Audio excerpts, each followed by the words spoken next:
The screams of teenagers broke the silence in a quiet high-rise building on Moskovsky Prospect in Vitebsk. The children had gathered in the entryway on the utility stairwell to chat. It's usually empty. All residents use the elevator to reach their floors. But one November evening in 2021 was an exception. The usual meeting place for young people was covered in soot and drenched in blood. The young people discovered the charred body of an unidentified woman.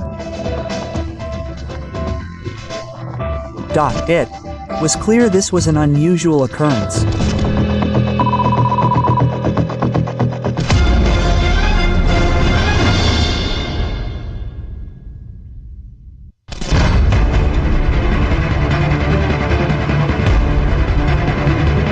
Instead of a romantic dinner at a restaurant, they found the body in the utility stairwell of a high-rise building in Vitebsk. How did it end up there? There was absolutely no information whatsoever. And futile attempts to fulfill their animalistic desires online. Email correspondence and a history of visits to online dating services were discovered. When blazing passion gives way to inhuman cruelty. During the investigation, experts came to a shocking conclusion. The last minutes of life turn into a nightmare. During the examination, signs of shock were found. This suggests that this was the immediate cause of death. A new episode of the documentary series Crime Examination. Fatal Acquaintance. Watch on NTV Belarus now.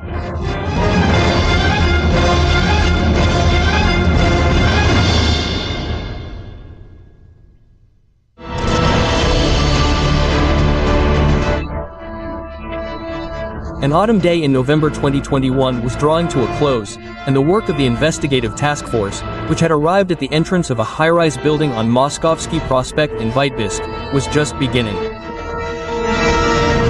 A woman was found in the apartment building on the landing, a technical staircase. This building has elevators, and the landing is located outside the building itself, or rather, where the elevators are. This is simply how the building is designed. The woman's body was on the 13th floor. Looking at the scene that confronted the investigative task force, even the most experienced detectives' hearts froze. A horrific picture. Here we had a woman lying on her stomach, face down, half her torso, that is, her upper half, completely burned. That's it. This lower part, that is, the pants were pulled down and, there are traces of blood around it, various personal belongings scattered about, and that immediately indicated that this woman's death was the result of some kind of violent act.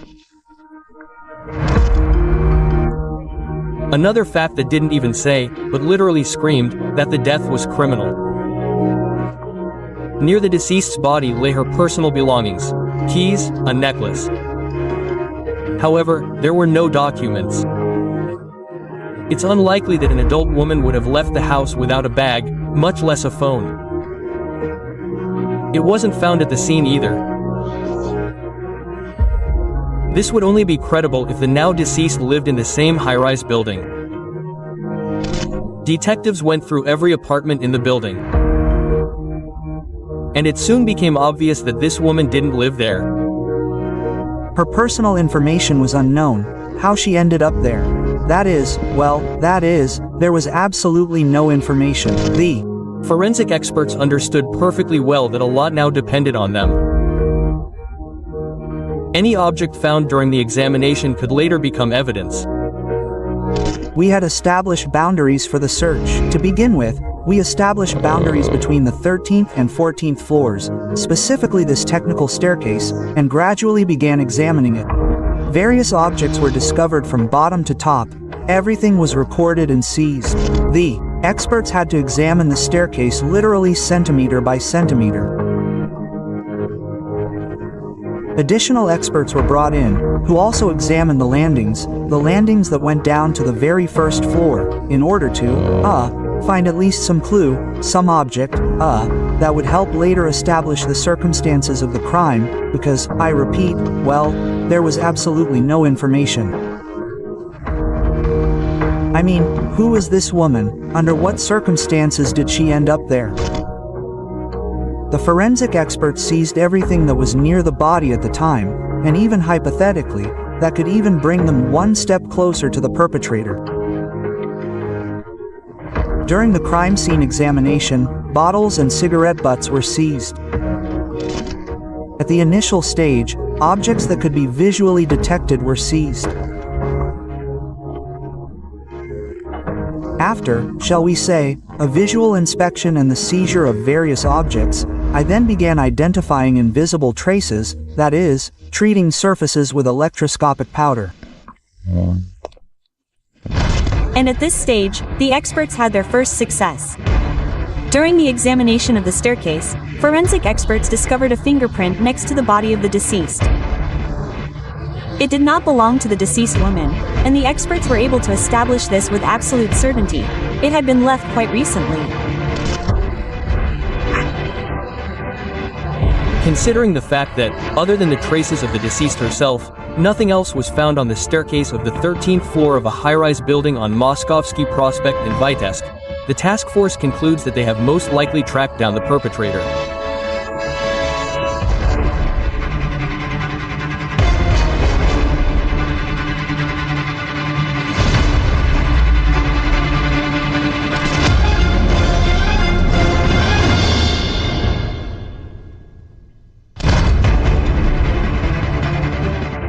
See further. A chance for survival taken by fire. After sustaining bodily injuries, the victim was still alive. Silent witnesses to tragic events in forensic laboratories. A mixture of the victim's biological material and the suspect's was discovered on shards of a bottle. And the identity is established, how the detectives tracked down the brutal killer. This information helped investigators calculate the time when the suspect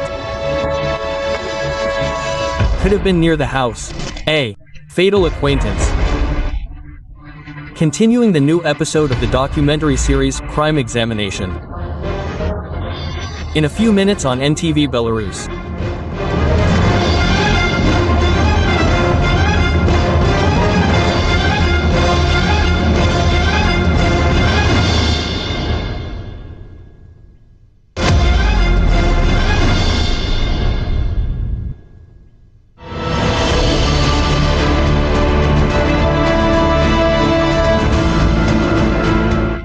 Only a few hours had passed since the deceased was discovered. On the 13th floor of a utility stairway in a high-rise building on Moskovsky Prospect in Vitebsk, her body had already been delivered to the lab. Forensic experts began their work. The body was almost completely charred along its upper front surface. Her clothing was also charred, meaning that the fragments of clothing that remained on the body were in a state of pronounced charring. Only partial clothing remained on the front surface of the body, a fragment of some kind of vest-like garment, and the sleeve of a synthetic jacket with polymer locks. During the examination, experts came to a shocking conclusion. The woman was cremated while her heart was still beating. This was indicated, as forensic experts say, by specific morphological features. 50% of the deceased's body was burnt.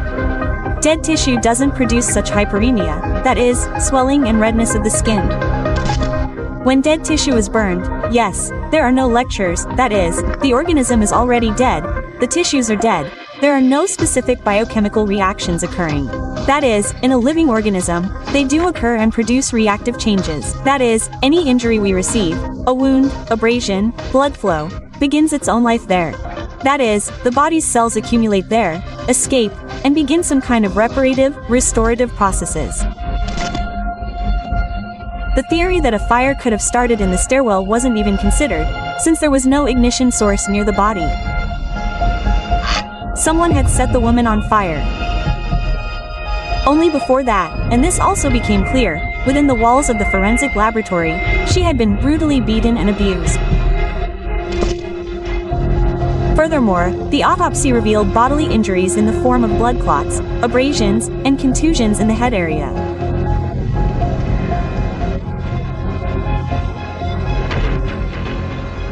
The autopsy also revealed injuries to the internal genitals, which could indicate and led us to suspect sexual assault against the victim. The forensic expert's verdict was, the unidentified woman spent her last moments in agony. After receiving the injuries, the victim was still alive, meaning she was alive at the time of her injuries. Furthermore, the autopsy revealed signs of shock, which is the immediate cause of death. Histological examination revealed the presence of shock cells in the liver and kidneys, indicating shock, traumatic shock. Furthermore, the woman was physically unable to fight back against her attacker, as she was intoxicated at the time of her injuries. A forensic chemical examination revealed that the victim's blood contained alcohol at a concentration of 3.5 ppm, indicating severe alcohol poisoning.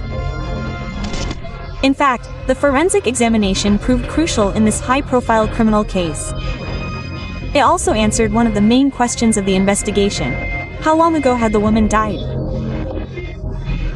Experts concluded that it occurred no more than 24 hours before a group of teenagers discovered her lifeless body on the utility stairwell of an ordinary high-rise building in Vitebsk. This information helped investigators calculate the time when the suspect could have been near the building where the victim's mutilated body was found. They also hypothesized when and where the alcohol, bottles of which forensic experts found at the scene, was purchased. It was determined that they purchased the alcohol at a store in Vitebsk. Based on video surveillance data, they were able to determine when our victim was in the store and with whom.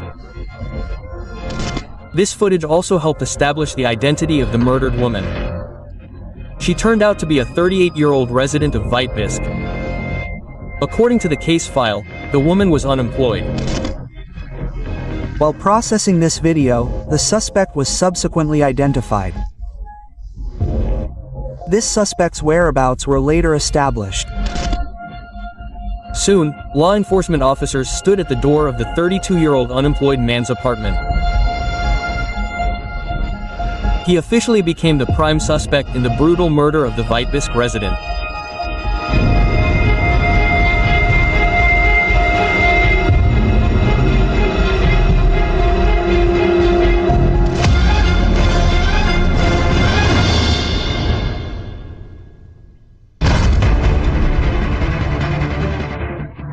Look, after a few minutes, denying it was pointless.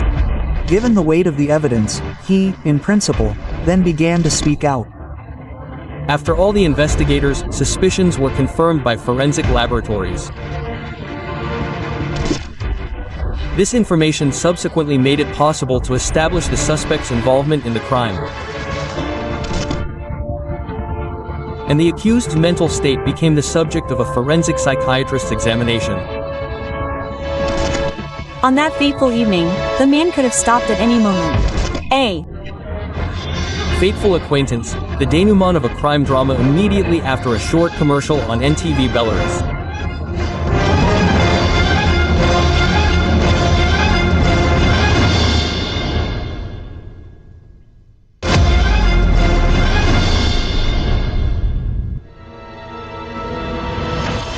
The suspected killer met the detectives calmly. When asked if he knew the murdered woman, he confidently replied, no.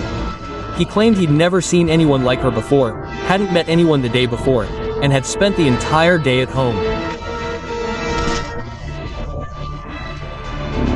Initially, of course, he denied knowing anything and didn't know the victim, but later he was shown a video of himself entering the store, which clearly showed good quality footage.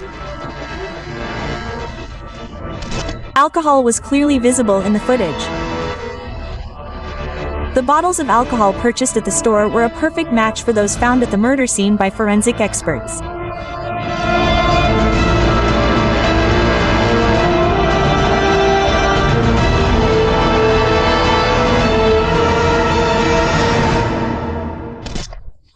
These empty bottles would also be sent for testing, specifically to a genetic lab. And it was on them that biological traces of 2 people would be found.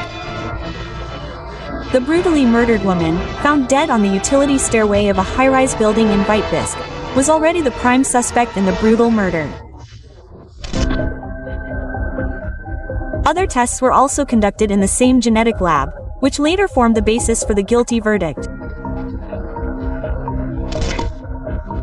Genetic tests are used for identification, meaning they have very high evidentiary value, and without them, virtually no case is sent to court. This case is quite high profile, so our department conducted a number of tests. On the same day the body was discovered, numerous items were seized from the building's entrance.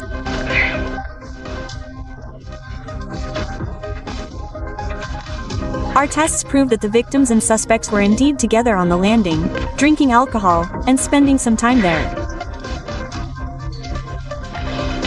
For example, a mixture of biological material from the victim and the suspect was found on bottle shards.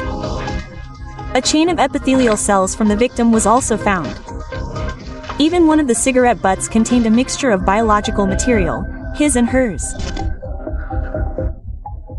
Moreover, the fingerprint recovered by forensic experts from the scene where the woman was found also completely matched the fingerprint of the detainee.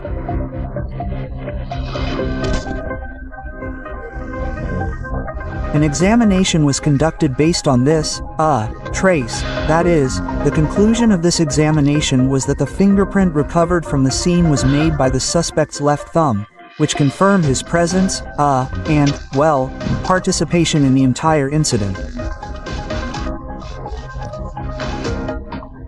There was no point in denying it any longer, and the detainee finally, albeit reluctantly, spoke. He then began to explain that, yes, indeed, he had met the victim, although he hadn't known her before, and had met her for the purpose of drinking. In his analogy, the suspect explained that he had gone out for a walk in the evening and, quite spontaneously, had met the now deceased woman. However, as would later emerge, the man had gone out on the day of the murder with a specific purpose: to find a woman for a one-night stand. He had recently tried to do so online, but finding a real girlfriend in the virtual world proved difficult. A computer forensic examination was ordered, focusing on the laptop. This laptop was seized from the suspect, who had been using it the day before the crime.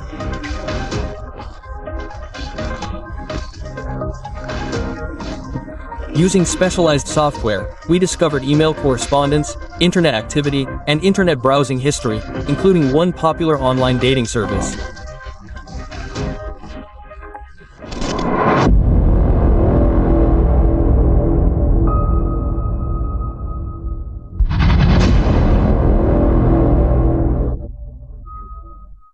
Over the course of 2 days, the detainee initiated online correspondence with various women, but his hopes for an evening of pleasant company with further interactions faded with each conversation. One by one, the women turned him down, realizing his sexual fantasies would never come true. The man left the dating site and, according to the investigation, switched to prohibited 18+ online platforms. All of the detainee's digital traces were recovered by experts who conducted a computer forensic examination of his laptop.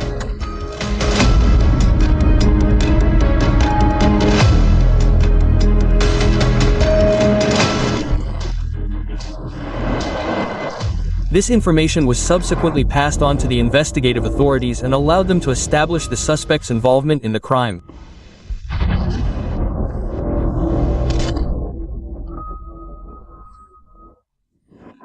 Despite the fact that virtually all the expert findings by that point essentially implicated the suspect in the brutal massacre, the man continued to insist he had not killed his casual acquaintance.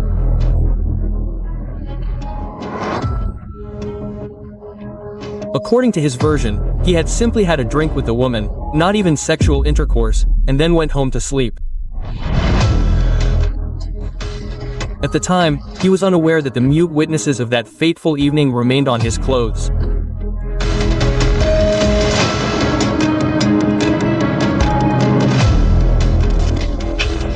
Clothing belonging to the suspect was seized at the suspect's residence. A mixture of biological material, including blood and cells from the victim, was also found on the suspect's pants. Traces of blood similar in origin were also found on the victim's clothing and belongings, including the following traces of blood. Blood smears on the pants were also found, also caused by dynamic contact with blood-stained surfaces. During an inspection of the basement of a building located on a street adjacent to the crime scene, the suspect's backpack was discovered, containing blood and cells from the streets involved in the case. Realizing that all of the suspect's theories have essentially fallen apart, he finally begins to tell the investigators how it all really happened. Yes, indeed, he met our victim. They decided to have a drink, bought some alcohol, went to the stairwell, where they were drinking. While drinking, suspect decided to have sexual intercourse with the victim.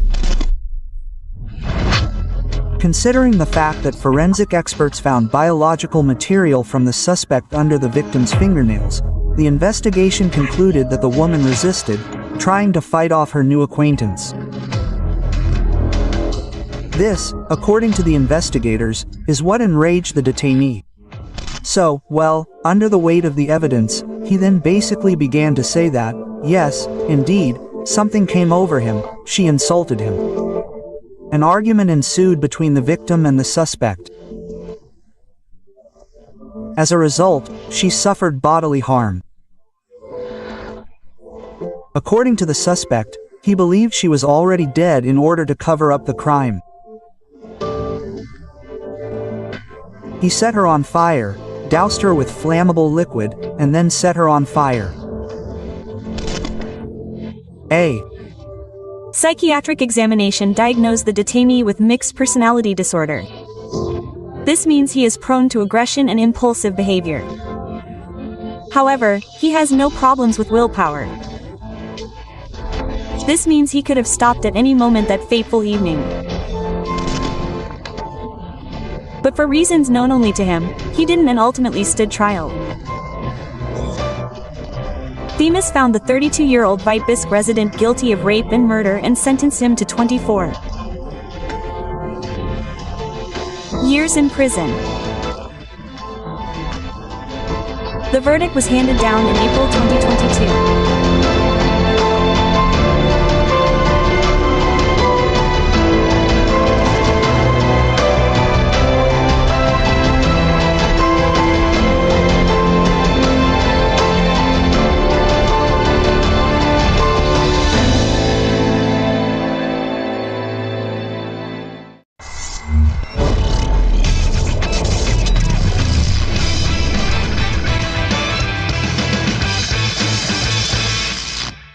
NTV Belarus is airing the Chemicals Project. It's Friday, so it's time to recap the week. My name is Darya Dmitrieva. Hello, and watch the program Tragedy at the Service Station. A mechanic died at the scene of a fire, and his colleague is in the hospital. He decided to fix the problem himself. In Mogilev, a driver was trapped between parts of a Mosh truck. He insisted he had no intention of removing anyone and simply wanted to talk. At the start of the court hearing, the defendant refused to testify. Fimita sentenced a pensioner who attacked the chairman of a service station. One employee died. Medics are fighting for the life of another. Today, around 3 a.m., a fire raged at a service station on Babushkina Street in Minsk. Rescuers pulled a 48-year-old man from a second-floor office using a 3-section ladder. An ambulance took him to the hospital. His colleague, a 40-year-old mechanic, was found unconscious in the break room. Medics attempted to revive him, but to no avail. An investigative task force was deployed to the scene. During a thorough inspection, investigators, working with experts, discovered a fire under the stairs in the room. One theory is that the fire was started by careless handling of fire while smoking. The Oktyabrski District Department of the Investigative Committee in Minsk is investigating the circumstances of the incident. The heart of a driver at a Mogilev company stopped beating while at work the previous morning. Investigators say the 25-year-old and 25-year-old man decided to fix a problem with the hydraulic system of a Mosh truck himself. It was determined that, while standing between the chassis and the truck bed, the driver loosened a hydraulic hose, causing a drop in pressure and the bed to lower. Investigators are conducting an investigation into this incident.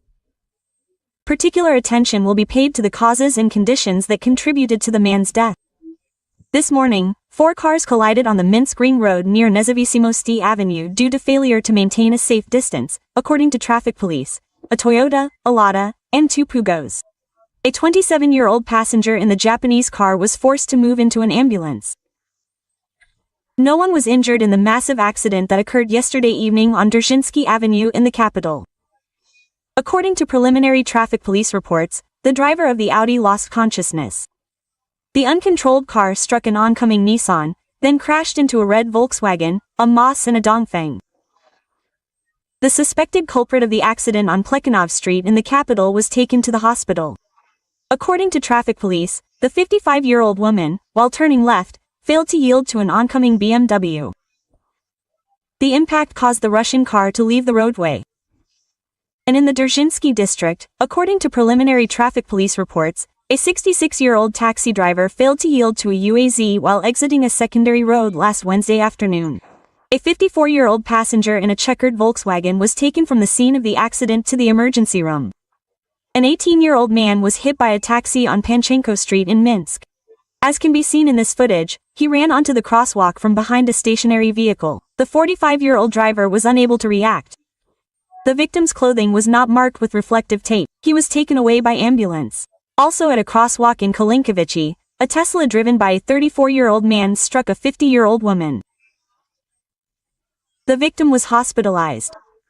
Last week, the investigative committee released its initial theories regarding the minibus accident in the Svetlogorsk district. As a reminder, it all happened on the evening of October 10. A 46-year-old minibus driver hit a passing tractor-trailer, after which the minibus veered into oncoming traffic, where it collided head-on with a Volkswagen. 6 passengers were killed, including 8 others. 2 of the drivers were hospitalized with injuries of varying severity. An investigative team worked at the scene. Investigators conducted a detailed inspection of the accident site and forensic experiments, recording the road conditions and tracks, reconstructing the vehicle trajectories, assessing the visibility of the participants in the prevailing weather conditions, and analyzing the possible actions of the drivers at the time of the collision.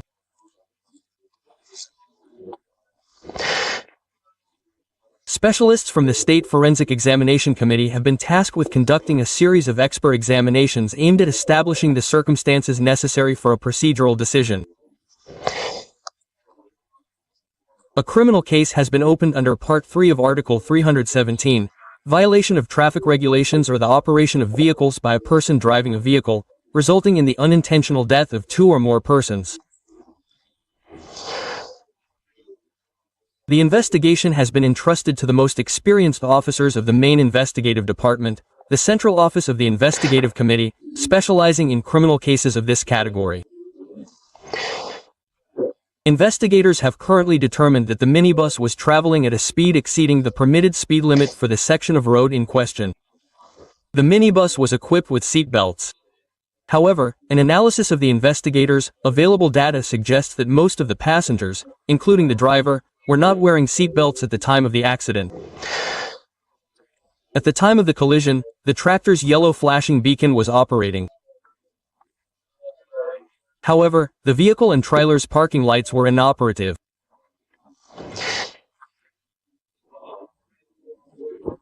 To improve the safety of passenger transportation by road, the chairman of the Investigative Committee of the Republic of Belarus has sent information letters to the Minister of Transport and Communications and the Minister of Agriculture and Food, urging immediate inspections of minibuses and agricultural machinery.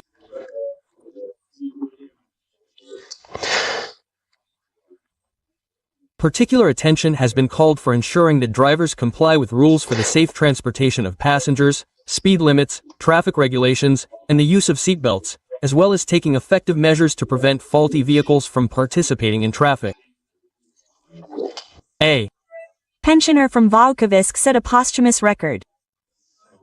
He was found at home with no signs of foul play. It was discovered that he lived alone and was an abusive drinker. Forensic experts determined that he died from acute ethyl alcohol poisoning. His blood alcohol level was nearly 10 parts per million. To reach this level, a person would need to consume, on average, approximately 2 liters of strong alcohol in a relatively short period of time. The previous day, a boat capsized on the Dnieper River in the Goritsky district near the village of Budy. 2 fishermen were trapped in the icy water. Everything happened before the eyes of bystanders who called 112.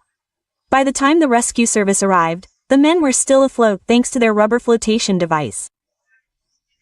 The river is 3 to 4 meters deep at that point. Emergency ministry personnel brought the victims to shore in a rescue boat. They were taken to the emergency room. It's commercial time on NF Belarus now. And right after, a long report from the film crew from the courtroom, where a pensioner who nearly killed the chairman of a gardening association near Minsk heard his guilty verdict. Stay tuned.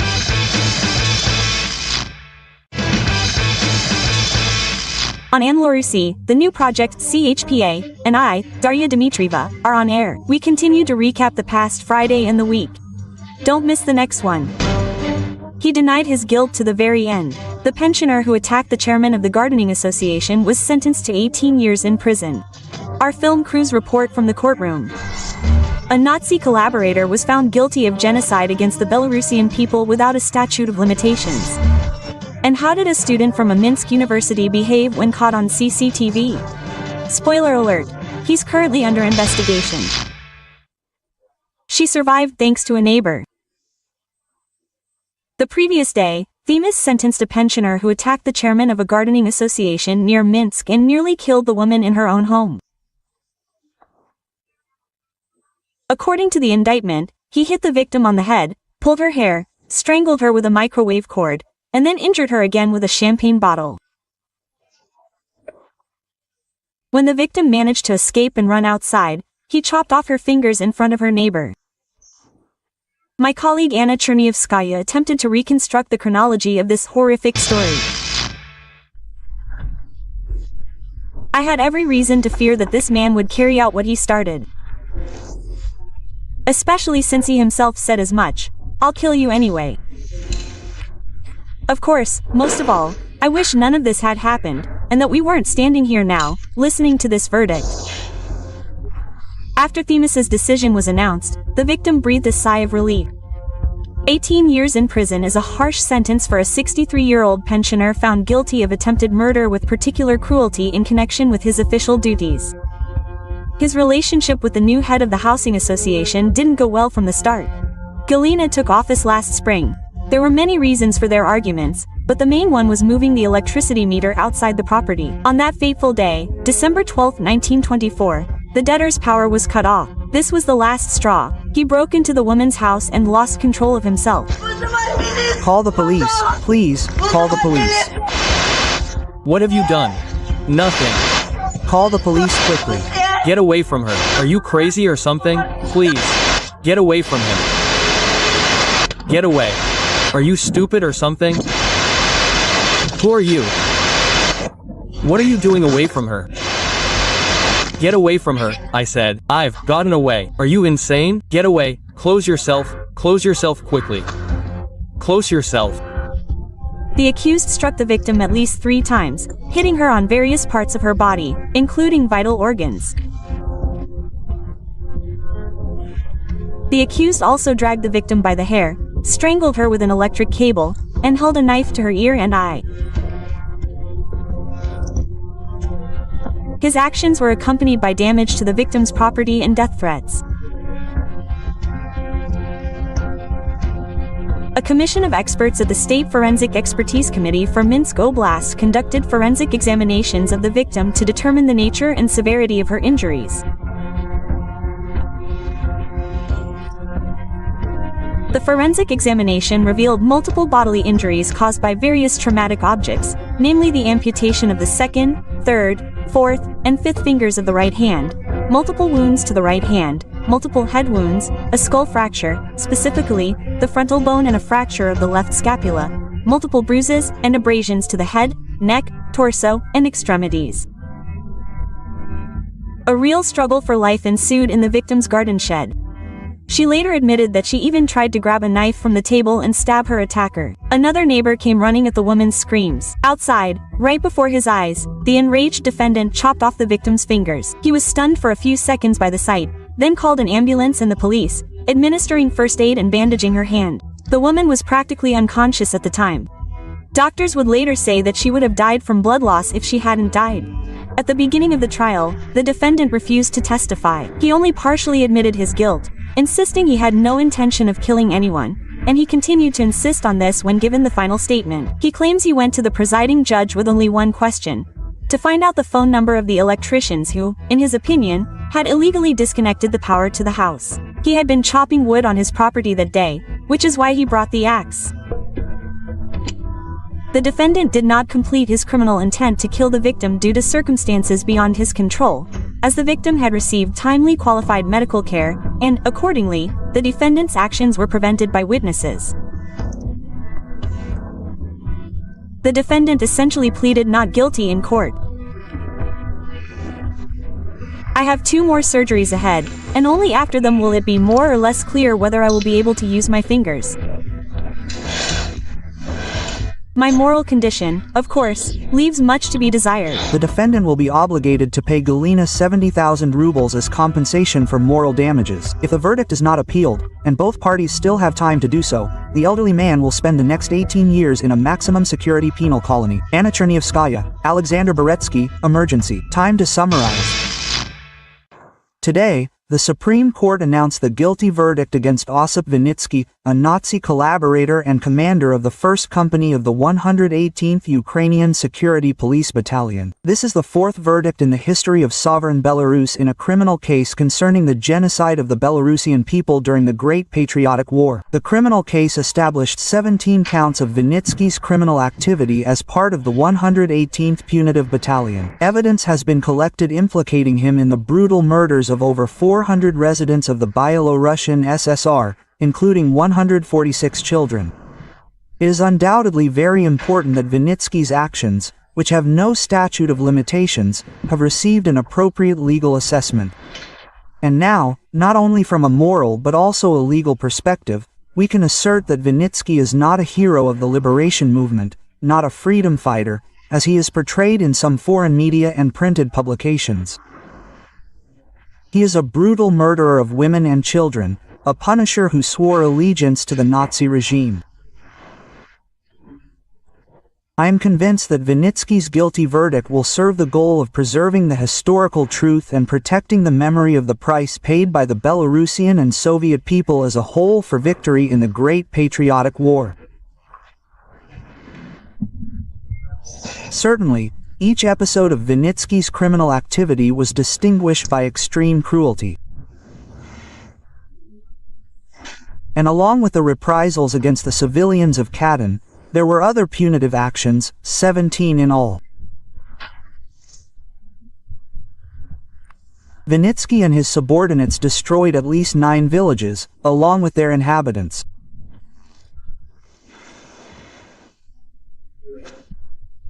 His criminal activities, well, defy all understanding, so brutal and cruel were the reprisals against civilians. The search for the missing Belarusian in Myanmar continues. Last week, the Ministry of Foreign Affairs stated that all rumors about the girl's disappearance are mere speculation. As a reminder, as it became known, on September 20th, a Belarusian citizen flew from Bangkok to Yangon. A few weeks later, contact with her was lost. The girl's mother appealed for help. Inquiries were immediately sent to the foreign policy and law enforcement agencies of these countries in accordance with established procedures. Direct contacts have been established. The issue of the missing Belarusian citizen in Myanmar is being closely monitored by the country's embassies in Vietnam and Myanmar. No information about her whereabouts or legal status has yet been received. Various theories are currently being circulated online about the cause of the Belarusian's disappearance. Some claim the girl was dismembered and sold for her organs, while others claim the criminals demanded a ransom of $500,000 from her family. Ultimately, the girl was killed and even cremated. Since October 9, a Belarusian citizen's application for assistance in the search for her daughter in Myanmar and Thailand has been under special review at a foreign mission. Upon receipt of the application, the embassies promptly and duly forwarded inquiries to the foreign policy and law enforcement agencies of these countries, and direct contacts have been established. The offices of the honorary consulates of Belarus in Bangkok and Yangon are involved in this task. Search operations in Myanmar are currently ongoing. Upon receipt of relevant information, the embassy will provide all necessary assistance and support to the Belarusian citizens involved, within its competence. As the Belarusian diplomat emphasized, the embassy and the Ministry of Foreign Affairs of Belarus have repeatedly drawn attention to the existence of fraudulent centers in Myanmar. They also urged citizens to carefully review job offers coming from the region. Another of our compatriots was illegally detained in one of these call centers. Last March, she was able to return home thanks to close cooperation between Belarus and the authorities of Myanmar and Thailand. Now it's time for commercials in Belarus. Right after, we'll tell you how a young businessman defrauded two of the largest enterprises in the Gomel region. And why did Bill Telecom employees call a Minsk resident's work phone? Stay tuned.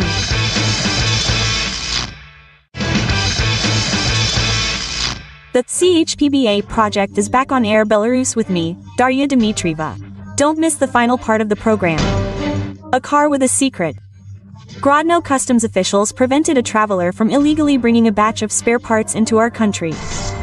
The business plan failed. 8 residents of the capital bought tickets to a festival online from a single seller, but not all of them got to the stands. And where did the apples from a private orchard in the Borisovsky district go? You'll find out in a few minutes. He took an advance payment, but didn't deliver the goods. Investigators uncovered a criminal scheme perpetrated by the 29-year-old director of a private company. Law enforcement discovered that the businessman had entered into contracts with 2 of the largest enterprises in the Gomel region for the supply of imported spare parts for equipment repairs. However, after receiving advance payments, he failed to fulfill his obligations. He converted part of the proceeds into cryptocurrency and used the rest to pay off debts with an unfulfilled contract. The damage exceeded 110,000 Belarusian rubles. The defendant faces up to 12 years in prison.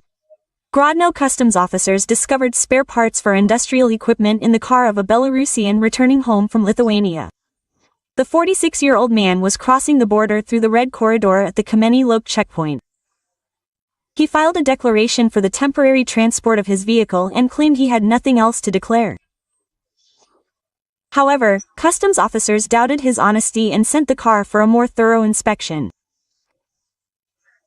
The car was scanned, and it was discovered that the rear passenger seats contained hidden compartments containing spare parts. Administrative proceedings have been initiated. The illegally transported goods in the car, valued at approximately 40,000 rubles, have been seized pending a court decision. A 16-year-old college student managed to sell the same item several times. The tickets were to a festival. He won 2 tickets and decided to sell them online. Soon, 2 residents of Minsk responded to the offer, and after a while, 2 more, as the ad was still active.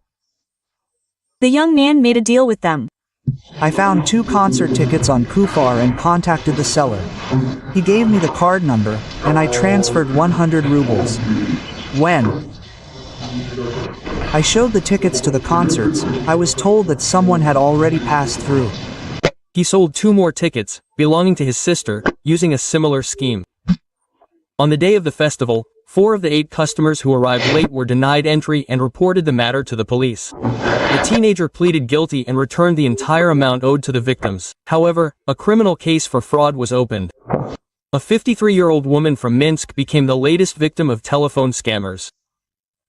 A supposed Bell Telecom employee called her work number and informed her that she needed to renew her service contract. I arrived at work that morning, and someone called my work number, introduced themselves as Bell Telecom employees, and explained that she needed to renew her contract. The woman gave the caller her passport information and mobile phone number. Then she received a call from a supposed law enforcement officer, who informed her that her personal information had been used by scammers and that illegal financial transactions had been carried out in her name. They threatened to search her apartment and prosecute her. They demanded that she declare all her savings. They asked me to take money from the house. They explained the situation to everyone and called back, saying that a loan was being taken out on your card. A Minsk resident became alarmed and transferred over 22,000 rubles to the account indicated by the scammers. Upon returning home, the woman told her son everything, who realized she had been scammed and advised her to contact the police. A 32-year-old resident of Babruisk forgot his briefcase containing a large sum of cash at a cafe. Besides the 10,000 rubles, the bag also contained documents. The owner quickly realized what was happening and returned, but found nothing. Detectives explained that a 59-year-old man, who had come to the same cafe for a snack, had spotted the briefcase at a table. After making sure the owner was not around, he took it and left. The stolen items have already been seized, and a criminal case has been opened. In Isada, 300 kilograms of apples went missing in a village in the Borisovsky district. The 60-year-old owner could only give the police an approximate time frame for when the uninvited guest had been on her property, from late September to mid-October. This time frame didn't deter the criminal investigation department. They discovered that a 45-year-old local resident had stolen someone else's apples. The suspect confessed to everything and said that immediately after harvesting, she had delivered the apples to a food processing plant, for which she received 160 rubles. Now, a criminal case for theft will also appear on her record. A 20-year-old Minsk resident couldn't pass by a street lamp. According to police, the young man was relaxing with a friend on the capital's busiest street that evening. On the way home, he decided to kick the lamp, causing it to break. After being interviewed by law enforcement, he admitted he had been drinking too much. With just one thoughtless act, the suspect earned a criminal charge and lost just over 1,700 rubles in damages. A 21-year-old student at a Moscow university smashed a security camera in a residential building. Alcohol consumption played a significant role in this incident. The intoxicated young man attempted to enter someone else's building but was unable to do so. Noticing that the camera was recording his actions, he first turned the lens, then hit the device several times, and ultimately simply ripped it from its mountings. It's possible that the man now facing criminal charges for hooliganism simply didn't like the camera angle or the lighting. That's all for today, and I, Darya Dmitrieva, bid you farewell. Have a cozy evening, have a safe weekend, and see you on NTV Belarus.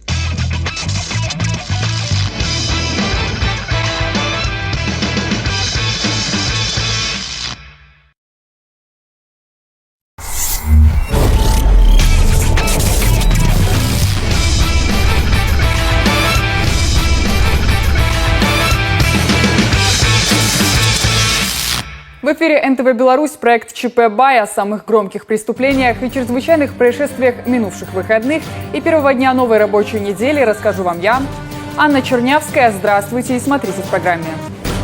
Помочь было невозможно. В Кричевском районе загорелся автомобиль, который съехал с дороги. Погибли 2 человека. Опасный эксперимент. 2 школьников получили серьезные травмы в результате взрыва в Шкловском районе. И как мошенники используют водителей-международников, узнаете совсем скоро. 2 жизни оборвались в одно мгновение. Накануне в 4 часа дня в Кричевском районе в результате ДТП вспыхнула легковушка.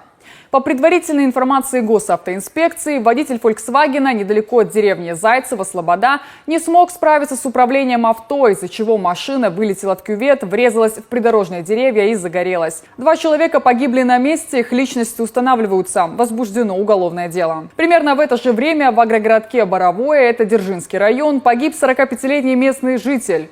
В этом случае, как рассказали в дорожной милиции, мужчина не смог совладать с управлением квадроциклом. Транспорт съехал на тротуар и врезался в забор.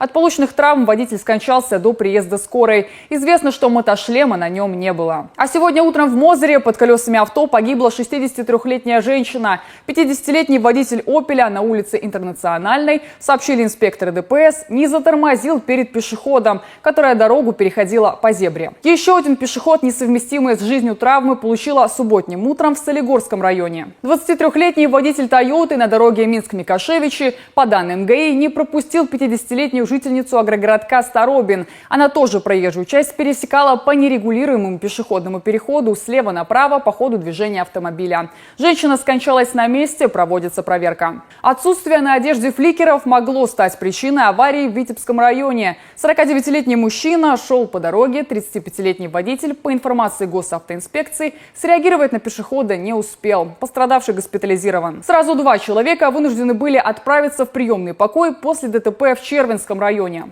Накануне недалеко от деревни Шалаши 21-летний водитель ВАЗа, как сообщают в МЧС, не удержал авто в пределах полосы, из-за чего машина врезалась в опору линии электропередач. В автомобиле были 2 пассажиров, они выбрались из покореженного салона самостоятельно. Водителя с помощью специнструмента деблокировали спасатели. Травмы получили предполагаемый виновник и один из его попутчиков. Подробностями расследования ДТП с автобусом, выполнявшим международный рейс, в результате которого серьезно пострадала женщина, поделились сегодня следователи. Это произошло ночью 5 февраля. Напомним, 48-летний водитель МАЗа перевозил пассажиров по маршруту Санкт-Петербург-Минск. В Рассонском районе на закруглении дороги он не справился с управлением. Автобус съехал в кювет и перевернулся. С места ДТП с тяжкими телесными скорая увезла 63-летнюю пенсионерку. Следователи уже выяснили, что не все пассажиры в салоне были пристегнуты ремнями. Перед местом аварии установлен дорожный знак, предупреждающий об опасном повороте. Но водитель предупреждения не принял во внимание. Скорость существенно не снизила, она в тот момент была 99 км в час. Автотехническими экспертизами установлено, что в автобусе была неисправна система АБС, что привело к невозможности изменения траектории движения транспортного средства в процессе экстренного торможения. Собранный характеризующий материал показал, что мужчина ранее судим не был. Привлекался к административной ответственности за нарушение правил дорожного движения. По результатам расследования 48-летнему водителю предъявлено обвинение по статье «Нарушение правил дорожного движения и эксплуатация транспортного средства» лицом, управляющим транспортным средством, повлекшее по неосторожности причинение тяжкого телесного повреждения. По факту выпуска в рейс неисправного автобуса из уголовного дела выделен материал проверки, который направлен в столичную милицию. С серьезными травмами в больнице оказались 2 школьников. Подростки 13 и 14 лет, как рассказали в СК, гостили у своих бабушек. На окраине агрогородка Черноручье в Шкловском районе накануне днем они решили провести опасный эксперимент. По данным МЧС, парни бросали петарды в костер, в котором находилось стекло. Взрыв от одной из петард оказался слишком сильным. Высокая температура горения, ударная волна и осколки привели к ожогам, рваным ранам, порезам и другим повреждениям. Одного из пострадавших госпитализировали в Республиканский центр по лечению огнестрельных и минно-взрывных травм на базе Главного военного клинического медицинского центра в Минске. Второй подросток в Могилевской областной детской больнице. Шкловским районным отделом Следственного комитета по данному факту проводится проверка. Устанавливаются все обстоятельства произошедшего. Особое внимание будет уделено причинам и условиям, способствовавшим травмированию подростков. О пропаже 8-летнего мальчика в деревне Новинки Дятловского района в субботу в милицию сообщил его отец. Обеспокоенный мужчина рассказал, что вместе с женой поехал в город за лекарствами для дочери, а когда они вернулись, сына уже не было. Правоохранители незамедлительно принялись обследовать окрестности, прочесывать лес и проверять пустующие дома. Спустя всего 2 часа после начала поисков ребенка нашли в сарае на одном из соседних участков. Он там прятался. Правоохранители оценили его состояние, помощь мальчику не требовалась. Никаких противоправных действий в отношении него не совершалось. Мальчик воспитывается в полной благополучной семье. Просто в силу возраста он не смог оценить возможные последствия своей шалости. Беглеца вернули родителям. Сотрудников милиции вынуждены были вызвать работники МЧС, которые работали по сообщению о возгорании в одном из домов в Бобруйске. Выяснилось, что 25-летний парень сам зажигалкой поджег соседский коврик, а когда пламя разгорелось, испугался и набрал 101. Все происходящее снимал на телефон, так что доказать его причастность труда не составило. Спасатели потушили огонь, а правоохранители увезли поджигателя в изолятор. Оказалось, что это уже не первый его поджог. Возбуждено уголовное дело. Тлеющая сигарета могла стать причиной огненной трагедии в Наравлянском районе. Накануне после 10 часов вечера спасателям поступило сообщение о горящем доме в агрогородке Буда-Головчицкая. К прибытию пожарных расчетов в строении охватило пламя, обрушилась крыша. На полу в комнате работники МЧС нашли 61-летнюю хозяйку дома. Помочь ей было уже невозможно. Накануне днем огонь хозяйничал в квартире на 2-м этаже дома в агрогородке Терешковичи. Это недалеко от Гомеля. На полу в коридоре прибывшие бойцы МЧС обнаружили 60-летнего мужчину. Он успел надышаться едким дымом. Пострадавшего вынесли на улицу, он госпитализирован. Что стало причиной пожара, будет известно после проведения ряда экспертиз. Сообщение о задымлении в жилом доме в агрогородке Негорелое Дзержинского района поступило в службу спасения тоже накануне. По указанному адресу незамедлительно направились подразделения МЧС. Во время разведки на полу в кухне спасатели нашли 55-летнего хозяина. С предварительным диагнозом отравления продуктами горения его увезли в больницу. И в этом случае, что спровоцировало возгорание, еще выясняется. Сейчас прервемся на рекламу, она пройдет быстро, а после расскажем. Как две белоруски пытались провести в нашу страну коммерческую партию ветеринарного препарата. Не переключайтесь.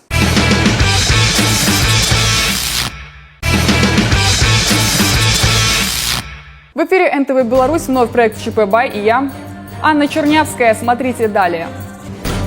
Палач номер 5. Верховный суд начал рассмотрение очередного уголовного дела о геноциде белорусского народа. Получали бонусы за подписание госконтрактов. Коррупционную схему в дорожно-строительной отрасли вскрыли сотрудники БЭП. Чем угрожали минчанину, который согласился распространять психотропы, и при чем тут репутация его семьи? Все подробности через несколько минут. Расправлялся со своими же соотечественниками. Очередное уголовное дело о геноциде белорусского народа начал рассматривать Верховный суд. Пособник нацистских палачей Александр Ермольчик родился в 1915-м в Полесской области БССР. Осенью 41-го предатель дезертировал с фронта и вступил в отряд вспомогательной полиции в Хойниках, которая проводила карательные операции против мирного населения на оккупированных территориях. При наступлении Красной армии он скрылся и обосновался в ФРГ под чужой фамилией. Примечательно, что в 60-70-х годах прошлого века его пытались привлечь к уголовной ответственности в Германии, но немецкая Фемида долго рассматривала это дело. Завершить этот процесс и восстановить историческую справедливость предстоит белорусскому правосудию. С осени 1941 года по 1943 год он находился на территории БССР, руководил и непосредственно принимал участие в карательных операциях. Совершил жестокие убийства не менее 247 жителей Беларуси, в том числе стариков, женщин и детей. То есть людей, которые не могли оказать сопротивление карателям. Далее, после отступления немецко-фашистских захватчиков, Ермольчик проживал на территории ФРГ в городе Целе под именем Альберт Крюгер. Умер Ермольчик 27 ноября 1984 года, не понеся наказания за совершенное злодеяние. А МВД продолжает работу по выявлению коррупции. Так, в северном регионе страны с поличным при получении взяток задержаны 3 представителей дорожно-строительной отрасли. В рамках сопровождения государственной программы «Дороги Беларуси» оперативниками по борьбе с экономическими преступлениями Витебщины скрыты факты системной деловой коррупции. При силовой поддержке ОМОН за получение взяток с поличным задержаны жители Витебска и Новополоцка. Борцы с экономическими преступлениями установили, что руководители госпредприятий получили почти 100 тысяч рублей за подписание контрактов с частными фирмами, которые должны были утилизировать строительные отходы. Оперативники БЭП Центрального региона выяснили, что должностное лицо одного из сельхозпредприятий регулярно получало благодарность от коммерсанта за победу в тендере. Установлено, 30-летний главный инженер сельхозпредприятия Минской области получал на систематической основе денежное вознаграждение за благоприятное решение вопросов о выборе конкретной организации исполнителем по ремонту специальной техники и принятии выполненных работ. Судимый за дачу взятки 53-летний уроженец Гомеля стал локомотивом коррупционной схемы хищения удобрений. После освобождения он номинально устроился водителем на фирму, где выращивают сельскохозяйственные культуры. Де юре компанию возглавлял его сын, де-факто он сам был руководителем. Фигурант обладал многочисленными знакомствами в агропромышленном комплексе региона, знал и о недостатках в этой сфере, поэтому решил воспользоваться беспорядком в схеме отгрузки удобрений. По сложившейся практике многие хозяйства передавали на склады доверенности с длительным сроком действия на получение удобрений, выписанные на агрономов. На деле же на погрузки приезжали, как правило, только водители, иногда из сторонних организаций. Путевые листы должным образом не проверялись. В марте, по данным СК, бизнесмен, обманув кладовщиков, похитил со складов минеральные удобрения двух компаний. Общий вес товара составил более 150 тонн стоимостью 70 тысяч рублей. Для перевозки груза мужчина использовал транспорт и водителей своей организации. Примерно столько же удобрений обвиняемый похитил, договорившись с директором филиала крупного сельхозпредприятия. Партия стоимостью 86 тысяч рублей подлежала отгрузке в адрес филиала. Замысел фигуранта также поддержали руководитель и главный агроном крупного предприятия в сфере растениеводства. Преступное трио похитило 35 тонн азотно-фосфорно-калийных удобрений на сумму почти 46 тысяч рублей. В последующем эти удобрения на бумаге внесли на поля и списали. Важнейший элемент интенсивного земледелия изымался из оборота белорусских хозяйств и по подложным документам реализовывался в соседнем государстве. При организации очередной заграничной поездки деятельность расхитителей была пресечена правоохранителями. По уголовному делу следственной группы проведено более 300 процессуальных и следственных действий. По поручениям следователей экспертами ГКС проведено свыше 20 различных экспертиз. Оперативное сопровождение по делу осуществлялось сотрудниками УБЭП, УВД Гомельского облсполкома. Общий имущественный вред по уголовному делу, составивший свыше 200 тысяч рублей, возмещен в полном объеме. Кроме того, на имущество обвиняемых наложен арест на общую сумму 160 тысяч рублей. Факты хищения сжиженного газа с предприятия в Бресте установили местные борцы с экономическими преступлениями. Подозреваемые работники компании. Фигурантам 46 и 56 лет. Около месяца, по данным милиции, они выносили баллоны. Им удалось похитить 250 килограммов вещества. Похищенные злоумышленники реализовывали третьим лицам по заниженной цене. Ущерб организации не возмещен и составил около 800 рублей. Фигурантам грозит до 5 лет лишения свободы. Коммерческую партию ветеринарного препарата пытались ввести в Беларусь две наши соотечественницы. Водитель и пассажирка легкового Ауди ехали из Польши через пункт пропуска Брест. Они заявили, что декларировать им нечего, и потому для прохождения границы выбрали зеленый коридор. При проведении таможенного контроля на женщин сработало техническое средство таможенного контроля. Сотрудник таможни предложил им предъявить сокрытые товары. Оказалось, что гражданки обмотали вокруг себя чулки, наполненные медикаментами, и прикрыли верхней одеждой. У каждой находилось по 1000 капсул ветеринарного препарата. Общая оценочная стоимость 200 блистерных упаковок составила порядка 60 тысяч рублей. В Брестской таможне в отношении белорусок начаты административные процессы по части 2 статьи 15.1 Кодекса Республики Беларусь об административных правонарушениях. Попросил водителя автобуса отвезти коробку с деньгами за границу минчанин, который по незнанию стал пособником аферистов. 30 тысяч рублей в разной валюте ему отдал 28-летний житель Барановичей. Он думал, что передает наличку в Нацбанк и тем самым спасает себя от уголовной ответственности. Разумеется, все это произошло после разговора по телефону с мошенниками. Парень специально приехал в столицу и встретился с мужчиной-курьером, а тот отправился на автовокзал и договорился с водителем-международником, после чего поехал домой, но вскоре уже был задержан оперативниками. Минчанин пояснил милиционерам, что выполнял просьбу друга своего друга. Он действовал по указаниям, которые приходили ему в мессенджер, и не подозревал, что участвует в преступной схеме. Оперативникам удалось связаться с водителем автобуса до того, как тот пересек государственную границу. Мужчина передал деньги правоохранителям. Вся сумма будет возвращена потерпевшему. Проводится проверка.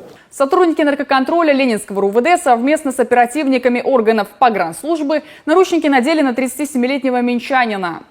При нем было обнаружено 50 граммов 4 СМС. За что сегодня были задержаны? Закон оборот наркотических веществ. Только успели распространить? 167 закладов. Установлено, что фигурант забрал закладку с запрещенным веществом, которое было расфасовано на мелкие дозы. Собирался разложить наркотик по тайникам, но не успел. Был задержан оперативниками.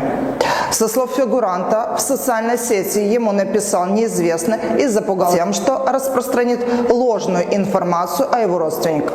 Чтобы этого не произошло, мужчина должен был выполнить поручение – забрать из назначенного места запрещенное вещество и разложить его по закладкам. Минчанин согласился, но выполнить задание помешали оперативники. Возбуждено уголовное дело за незаконный оборот наркотиков с целью сбыта. В одном из продуктовых магазинов в Могилеве пропал товар на крупную сумму. Представитель торговой точки в милиции рассказал, что больше всего любителя неоплаченных покупок интересовал кофе. Установлено, что к хищениям оказался причастен 19-летний ранее судимый могилевчанин, грузчик одного из магазинов. Похищенные товары он продавал на одном из сайтов. Общая сумма ущерба составила более 2000 рублей. Стиральную машину и бытовой кондиционер оставил на хранение у приятеля 46-летний житель Ляховичей. 58-летний мужчина, обещавший все вернуть в целости и сохранности, как сообщает один из телеграм-каналов, в тот же вечер продал технику, а на вырученные деньги устроил застолье. Когда владелец приехал за своими вещами, то обнаружил лишь пустой сарай и нетрезвого друга. Возбуждено уголовное дело за кражу. Не последнюю роль сыграл алкоголь сразу в 2 случаях хулиганства в столице. Так, 19-летний студент, от души отдохнувший на самой тусовочной улице, ногой ударил по стеклу на меню-борде в помещении ресторана быстрого питания на улице Немига. Оперативникам парень признался, что очень хотел произвести впечатление на друзей. Во втором случае другой 19-летний молодой человек сломал рекламную вывеску, висевшую на подъезде. Оказалось, девушка не пускала парня домой, потому как он был пьян. Тогда минчанин выместил свое негодование на стенде. Возбуждены уголовные дела за хулиганство. Мужчинам придется возмещать причиненный ущерб. Произвести впечатление на подписчиков планировал 11-летний школьник из Гродно. Он отправил своей маме изображение, сгенерированное при помощи искусственного интеллекта. На нем незнакомый и явно нетрезвый мужчина сидит в коридоре их квартиры. Цель такого розыгрыша – снять бурную реакцию получателя и выложить в соцсети, чтобы собрать как можно больше лайков. Однако предугадать реальную реакцию мамы, которая явно не следит за трендами в интернете, подросток не мог. Женщина, бросив работу, устремилась домой, по дороге вызвав милицию. Ролик действительно мог бы получиться вирусным, потому как правоохранители быстро отреагировали на сообщение и приехали по адресу. Вот только, смеем предположить, школьнику было уже не до трендов. На сегодня все. Это был проект ЧП.БАЙ. Я, Анна Чернявская. Прощаюсь с вами. Продуктивной недели, уютного вечера и оставайтесь на НТВ Беларусь.